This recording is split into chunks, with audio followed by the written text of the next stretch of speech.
He suffered discrimination, broke racial barriers, taught us the meaning of selfless, and through it all, kept a smile on his face and his eye on the ball.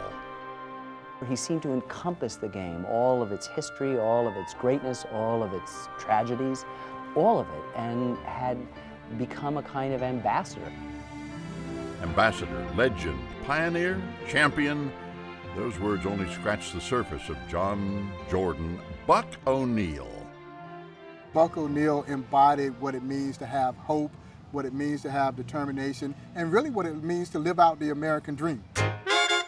A dream that began in Sarasota. My father was a baseball player. They would get out and throw me the ball, I'd catch it, and the people liked it, throw me nickels and dimes. And man, I was a natural ham, you know. I enjoyed it, so that got me liking baseball. Buck started a lifetime in baseball watching the great major league teams of the 20s. Yankees in town. What we would do, we would get outside of the fence when they get in batting practice and catch the ball that they hit over the fence, get the ball, bring them around after the game and sell them to the tourists. Sure. But, and right out of center field, outside of center field, was a tall pine tree. We cut up 2x4s and make a ladder so we can climb up and see who's hidden. So look over in the fence. But I'm out there that day, the Yankees in town.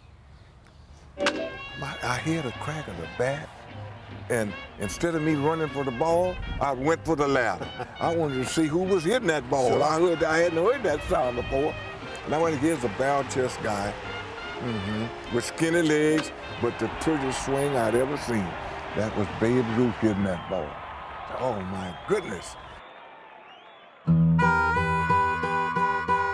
When not on a ball field, he was often in the celery fields of Sarasota, working alongside his dad, longing for a better life. It's got to be better, but you got to make it better.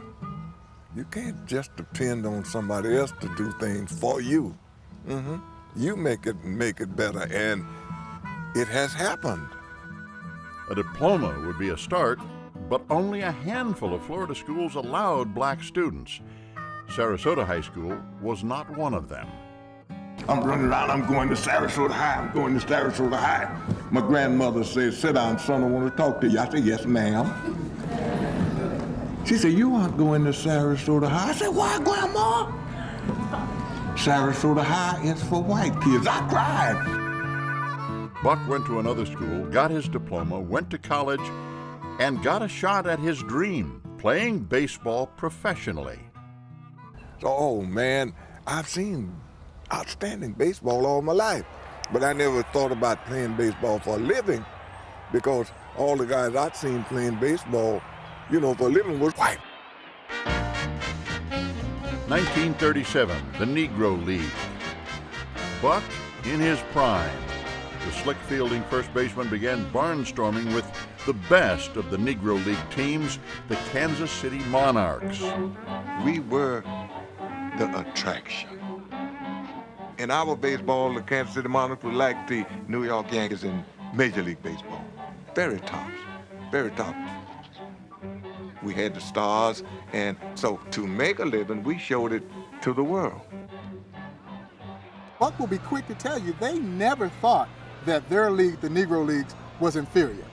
But they wanted to prove to the rest of the world that the Major Leagues weren't superior. Buck O'Neil stayed with the Monarchs 20 years as player and manager, guiding them to 5 Negro League pennants and 2 championships in the Black World Series. Buck was a manager's manager. He was strong on character, on the players, you know, having the proper character when they go into the public, whether at Kansas City or wherever they go. He was a father-like figure to me, and I think he was to everyone else. Buck never made it to the white leagues, the big leagues, as a player, but he did make history when the Chicago Cubs made him the first black coach in the major leagues. That was 1962. Here's someone from the celery fields of Sarasota, Florida, who had been denied basic liberties in our country because of the color of his skin, would elevate himself to a status where he would have dinner and dine with American presidents. That is how great this country is. And Buck O'Neil embodied everything that was good about this country, or everything that is good about this great country of ours. Even after retirement, he remained a preacher of the diamond, spreading the gospel of the Negro League to eager disciples, one of whom was historian Ken Burns.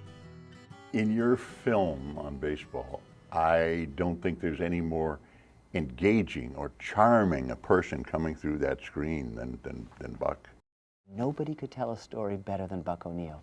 Nobody invested the telling of that story with the kind of joy and generosity necessary to impart it, because that's all, in the end, human beings do, is we tell stories to each other. We relate to you. We say, this is who I am, this is who you are. And Buck did it with this magnanimity. I've never seen anyone on earth who did it. Finally, Americans came to appreciate the Negro League's amiable ambassador as only baseball insiders had done before. I always like to say that when you met him, you had the sense that he woke up that day to see you. And he made everybody feel that way. After all he had seen, all he had done, he seemed a shoo-in for the Baseball Hall of Fame. But it didn't happen in his lifetime. In 2006, with one vote short of the required 3/4, he was denied the greatest baseball achievement of all. The Hall of Fame represents the pinnacle for any athlete or any individual who makes their living or involved with a sport. So he certainly wanted it. But he also understood that the Hall of Fame did not define whom Buck O'Neil was. Friends and fans gathered at the Negro Leagues Museum in Kansas City for what they thought would be a celebration. Instead, Buck, having been passed over, eloquently praised the 17 other black athletes who were inducted. And that day in Kansas City, when he walked down to face a group of 200 plus who had gathered there for the announcement, he taught us a tremendous lesson. He taught us about how to handle disappointment. And that's a message that never goes out of style. It was Buck's style. They always ask me, say, Buck, why? I know you hate people for what they did to you and what they did to your folks. I said, no, I never learned to hate. I hate cancer. Cancer killed my mother. My wife died 5 years ago. Cancer, I hate cancer. I hate AIDS. A young friend of mine, 38 years old, died 3 months ago for AIDS. Wow. I hate AIDS. I hate what the Klan will do. I hate what happened September the 11th. But I can't hate a human being. That's God's creature. Let me tell you, God never made anything ugly. You can get ugly if you want to, but God didn't make you that way.